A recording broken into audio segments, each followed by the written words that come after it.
జై శ్రీమన్నారాయణ. నేను మీ సూర్యకుమారిని. తెలుగుతన అమ్మతనం ఛానల్కు స్వాగతం అండి. ఈ వీడియోలోనండి చక్కటి పచ్చడి అనమాట, పెరుగు పచ్చడి. సింపుల్గా అయిపోతుంది. అన్నింట్లో అన్నంలోకే కాకుండా టిఫిన్స్లో కూడా తినచ్చు. అటువంటి పదార్థాన్ని చూపించే ముందర కొత్త వాళ్ళందరూ కూడా సబ్స్క్రైబ్ చేయండి, పక్కనున్న బెల్ ఐకాన్ని నొక్కండి. ఇక ఆలస్యం ఎందుకండి, ఆ పచ్చడి పేరు పొట్లకాయ పెరుగు పచ్చడి. అయితే ఇగో చూడండి ఒకసారి పొట్లకాయలని. ఇది మా మిద్దె తోటలో లింగ పొట్లకాయ విత్తనాలు దొరికితే వేసుకున్నాను.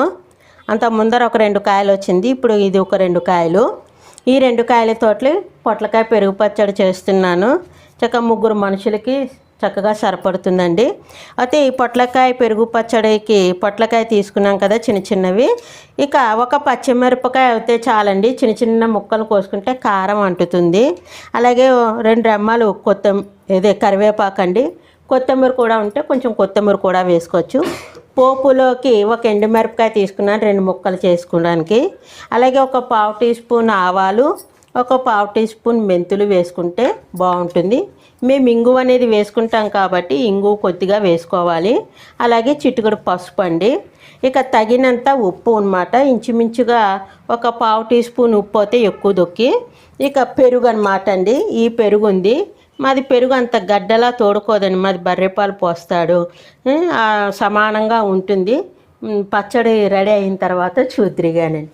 అయితే ఈ పొట్లకాయని ఎలా కట్ చేసుకోవాలంటే అండి, చిన్న చిన్న ముక్కల కింద కట్ చేసుకోవాలి. చిన్న చిన్న ముక్కల కింద కట్ చేసుకొని కొద్దిగా ఉప్పేసి నలపాలండి. దానిని కూడా చూపిస్తాను.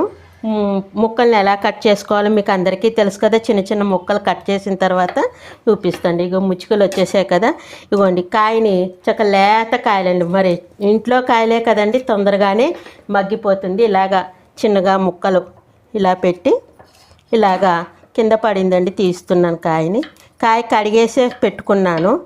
ఇగో ముక్కలన్నింటినీ కూడా ఇలా చిన్న చిన్న ముక్కల్ని చేసుకుంటే సరిపడుతుంది. అర్థమైంది కదండి. ముక్కలు చేసిన తర్వాత ఏం చేయాలి అనేటువంటి దానిని చూపిస్తాను. ఇదిగోండి ఒక్క గింజ కూడా కట్టలే, చక్క లేత కాయలు చూసారా. ఇదిగోను ఇప్పుడు ఇలా ఉన్న దాంట్లోనూ కొద్దిగా ఉప్పు వేసుకోండి. ఇగో మీకు చూపిస్తున్నాను చేతితోటి. కొంచెం ఎక్కువ ఈ ఉప్పు వేసేస్తున్నాను. ఇలాగ జాగ్రత్తగా చక్కగా నలుపుకోండి.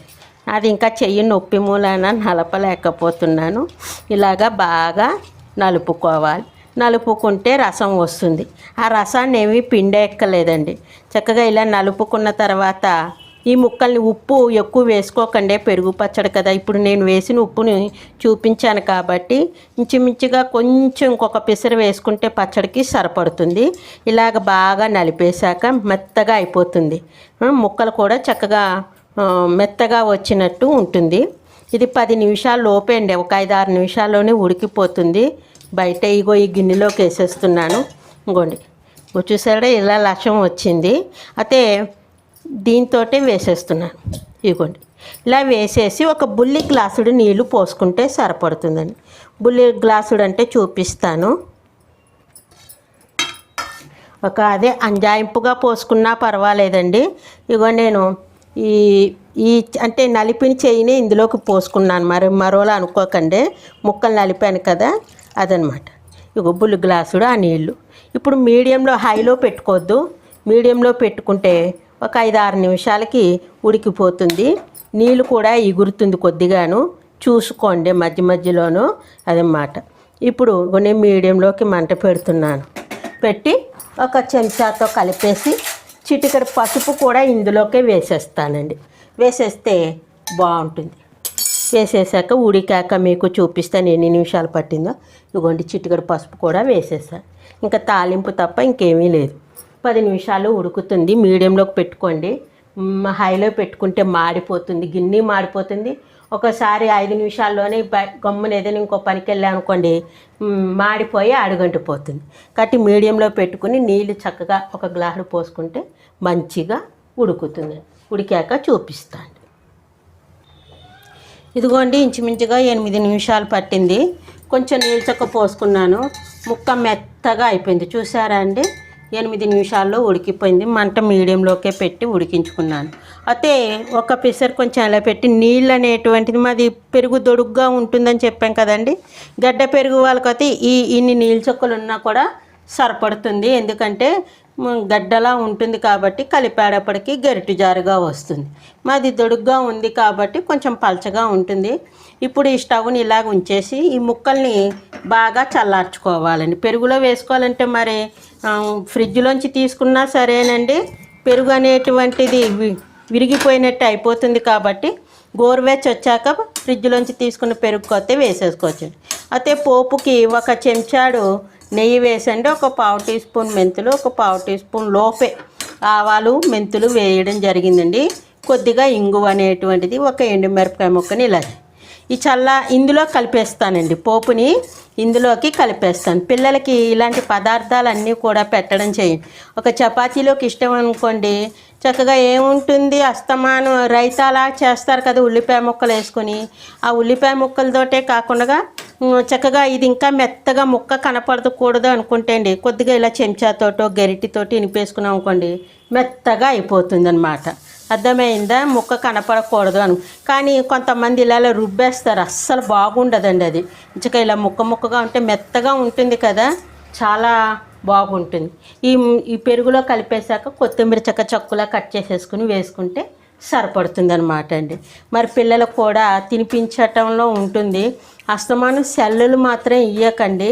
సెల్లులు ఇచ్చి భోజనాలు పెట్టడం అనేది చెయ్యొద్దు. కాస్తంత మీరు ఓపికతోటి ఏం చేస్తారంటే పిల్లని ఎత్తుకోవటమో ఏదో ఒకటి చేసి దైవనామస్మరణ. ఎందుకంటే అండి, దైవం యొక్క నామస్మరణతోటి ఆహారాన్ని భుజిస్తే సాత్వికమైనటువంటి మనసు ఆలోచనలు కలిగి ఉంటాయి. చూసారండి, సినిమా కూడా మనం టీవీ పెట్టి చూస్తూ తింటున్నాం అనుకోండి ఫర్ ఎగ్జాంపుల్కి, అటువంటప్పుడు ఒక మంచి దైవికంగా ఉండేటువంటి సినిమాని, జగన్మాత సినిమా అని, లేకపోతే అన్నమయ్య సినిమా అని ఇలా ఉంటాయి కదండి. అప్పుడు అందులో హరినామస్మరణతోటి మనం, లేకపోతే ఒక విష్ణు సహస్రనామాలది అలా పెట్టుకునో ఏదో ఒకటి చేస్తూ తింటే కనుకను ఆ ఆహారంలో ఉండేటువంటి సాత్వికమైనటువంటి గుణాలు మనకి వస్తాయన్నమాట అండి. మనం అంటే చిరాకుగాను అది ఉండటం కూడా తగ్గిపోతుందన్నమాట అండి. ఈ విషయాన్ని గ్రహించండి. అందుకోసం పెద్దవాళ్ళు పూర్వకాలంలో భోజన మధ్య కాలే హరినామస్మరణే గోవింద గోవింద అనేవారండి. బంతి భోజనాల్లోనూ అది అష్టకాలు పాడేటువంటి వారు. చంద్రశేఖర చంద్రశేఖర చంద్రశేఖర పాహిమాం, చంద్రశేఖర చంద్రశేఖర చంద్రశేఖర రక్షమాం, గోవింద గోవింద అనేవారండి. అర్థమైంది కదా. మరి పోపు వేగిందండి, కట్టేశాను. నేనేమో ఇగో ఈ యొక్క ఉడికించిన దాంట్లోకి వేస్తున్నాను. ఎప్పుడైనా సరే మజ్జిగ పదార్థాలకి నెయ్యి పోపు అనేదే పెట్టుకోవాలండి. మరి నెయ్యి అసలు మాకు దరిచేరమండి. నెయ్యి అనేటువంటిది మేము తినను అనేటువంటి వాళ్ళు లైట్గా నూనె చుక్క వేసి ఆ పోపుని వేయించుకోండి. మరి ఎందుకు తినరంటేటండి, నూనె పదార్థం మజ్జిగలోకి అదే పెరుగు పదార్థానికి కలవకూడదు అంటారనమాట అండి. నేను విన్నది ఏంటంటే అండి, కామెళ్ళకు రావటానికి అవకాశం ఉంటుంది నూనె పదార్థం పెరుగులో కానీ మజ్జిగలో కానీ కలిస్తే అనేటువంటి దానిని విన్నాను కాబట్టి మీకు చెప్తున్నాను అనమాట అండి.